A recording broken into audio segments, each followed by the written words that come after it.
Alright everyone, welcome back. So, it is time to continue on with our prospect pool overviews today with the Utah Hockey Club. And I'm going to challenge myself today.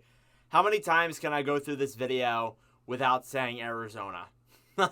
Let's see how long I can do that. So, obviously, when we did this last year, they were the Arizona Coyotes. Now they are currently the Utah Hockey Club. So, that does mean that a few of the prospects have transferred over from Arizona to Utah. However, there have been a few that have graduated and a couple that have been traded too. So Logan Cooley, who was talked about last year, won't be talked about on this list. And Connor Geekie was traded to the Lightning. So he will be in the Lightning prospect pool overview whenever we make that video. But regardless, there are some new players to talk about here, but most of it is honestly going to be a little bit of an update on some of the old prospects that are still with the organization. So starting off here with Tej Aginla, who is a new guy drafted this past year. He's a left wing from Lake Country, Canada. He's 6 foot, 192 pounds. He won the U18 World Junior Gold in 23-24, so he was a part of that team that won World Junior Gold. Interesting fact here is that he is the son of Jerome Aginla. Now, I'm not surprising anyone by saying that. That's been the worst kept secret. It's very obvious that he is. I'm not sure if he will be as good as his father, but he definitely is going to be great in the NHL. He was drafted 6th overall in this past year's draft by Utah, not Arizona. And he had 64 games played with the Kelowna Rocket, had 47 goals, 37 assists for 84 points. Now, before that, he played with the Seattle Thunderbirds, and his numbers were kind of not so great for a player like him. So he was ranked a little bit lower in the rankings. But then this past year, he had a massive draft boost and suddenly ended up getting taken in the top 10. Not to say he wasn't a top 10 pick previously to that, but he wasn't looked at as awesome as he is now. Now, that big draft boost boosted him to Utah. So I wouldn't say they're taking a risk here, but they're definitely hoping that he will be something like his father and become the next biggest cornerstone for this franchise, I guess you could say. But adding him into Cooley, Gunther, Keller, it makes this team all around really exciting for the future in Utah for sure.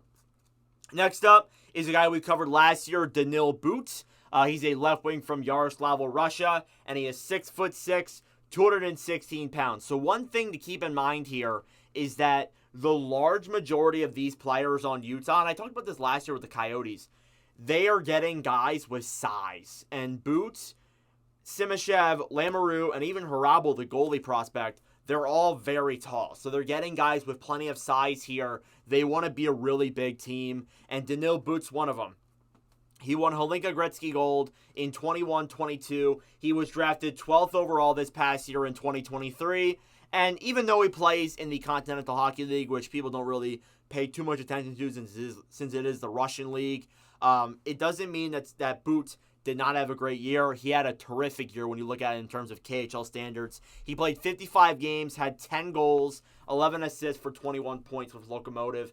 That is pretty solid numbers for a guy who is a younger player playing in the KHL. Guys like that typically have to earn their ice time, which kind of makes them a little bit difficult to tell. But if Simashev too, I guess. But if But is playing against the older men and the older guys in the Continental Hockey League, it definitely gives him an advantage over some of these other players. Now, he has a big compete level, is what I've seen a lot in some of the articles that I read, and obviously, too, he is a big-sized forward. So, again, someone who may not be over for maybe 1 to 2 more years still. There's a chance that he does come over next season. But regardless, as of right now, he's putting up some good numbers in the KHL 100%. Next up, then, is a new prospect who we have not covered yet in these videos. It's Cole Bedoin. He is a center from Canada, 6'2", 209 pounds. He won the U18 World Junior Gold this past year, so I believe he was playing with Tej Aginla. So that's some pretty good chemistry there. They both won medals together. He was drafted 24th overall in 2024. I'm going to be honest, I didn't know a whole lot about this guy. I knew he was projected to be later on in the second round, but I guess Utah is really high on Bedoin, which I have no problem with. He has a great two-way game, is what I've seen a lot through the articles that I read when I was trying to make this video. He played 67 games this past year with the Barrie Colts, had 28 goals, 34 assists for 62 points. So had some pretty good numbers there in the the OHL, I believe. And I think it's going to be a very impressive player in the years following.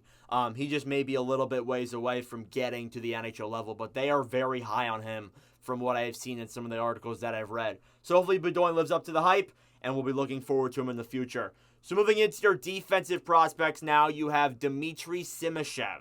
Simashev up next here. He's a defenseman from Kostroma, Russia. He's 6'5", 203 pounds. He was drafted 6th overall in 2023, and this past year in Lokomotiv, he had a great defensive season. Had 63 games played. Looking at the wrong number. 4 goals, 6 assists for 10 points this past year with Lokomotiv. He had some really good numbers with the KHL team as well. Again, him and Boots are teammates. That was the biggest thing that was talked about when both of them were drafted in 2023, was that they're both teammates playing on the same team. So hopefully the expectation is eventually both those guys will come over and become legitimate NHLers. Simashev on the blue line, and as well as that too, Boots on the forward end. So it makes things exciting for for Utah there. I'm going to keep saying it throughout the rest of these videos until probably a while from now. But I am loving what Utah's doing with their prospects. I think Simashev is being developed perfectly. We'll just see how long it takes for him to get over to the NHL. That's your biggest question right now. Now, the other guy is a very underrated prospect. We talked about him in the last one, and we're getting a little bit of update on him now. He should be coming over to the American Hockey League next season. That's Maverick Lamoureux. He is a defenseman from Laval, Canada. He's 6'7", 214 pounds. He was drafted 29th overall in 2022 by Arizona. So that was the first year where they were really bad in 21-22, and that was the first draft where they had a lot of capital and they were able to make a lot of draft choices. And Lamoureux was one of the guys they picked up later. He played 39 games this past year for Drummondville, had 9 goals, 24 assists for 33 points. From what I can tell, he seems to be ready for the pros. Not necessarily the NHL, because I feel like the NHL's defense looks like it's kind of solid for Utah right now unless someone else comes over. But I think Lamoureux will be perfect in Tucson for a season. Let him develop down there, let him play well, and hopefully he will become this legitimate defenseman that he was projected to be, and maybe become a steal that was taken later on in the first round of the draft, which would be something that would be terrific for the Utah Hockey Club there for sure. Now, their goalie prospect. I would say that they have a pretty solid goalie tandem right now of Vejmelka and Ingram. However, they do have a really good star coming up in the pool, but he won't be here for a long time. It's Michael Hrabal, which is a goalie from Praha, Czechia. He's 6'6", 209 pounds. He won bronze in 23-24 with Czechia in, I think, the World Championships, or not the the World Juniors, sorry.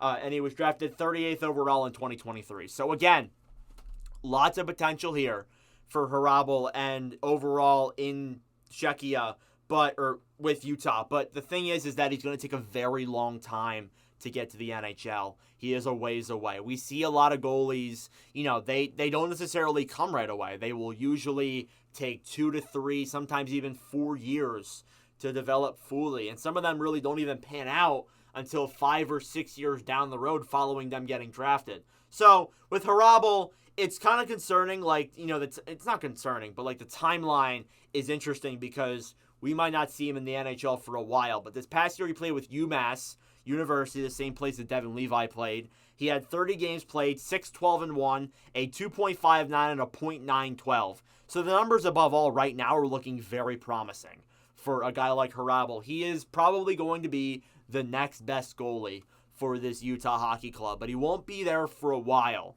So get excited now, but it's going to take him a little bit before he finally converts over to the NHL. And it's something that I'm excited to keep track of in the coming off seasons very soon. We talked about him last year as well. I think he'd be really fun to follow as he keeps developing in his career. So that's your prospect pool. Other guys that are in the pool that I didn't get to talk about here. Josh Doan, the biggest highlight there. I think he had a great 11-game stint with the Coyotes. Just played remarkable, and I think that he could earn himself a legitimate NHL role with the Utah Hockey Club. Artem Duda as well as looked at as a guy that I think could be impressive. Jonathan Castagna is a guy that they recently drafted, and then Maximilian Suzber is another really interesting name. I probably said that wrong, but again, a lot of excitement there from the Utah Hockey Club and their prospects overall. But I want to know your guys' thoughts. What do you guys think of the Utah Hockey Club's prospects? Thank you all for watching. If you enjoyed, make sure to like, subscribe down below. I greatly appreciate it. We got a lot more pools coming. Tomorrow is the New York Islanders. So I hate to break it to you. Tomorrow's not going to be that interesting. But regardless, thank you all for watching, and I'll see you guys in the next video. Adios.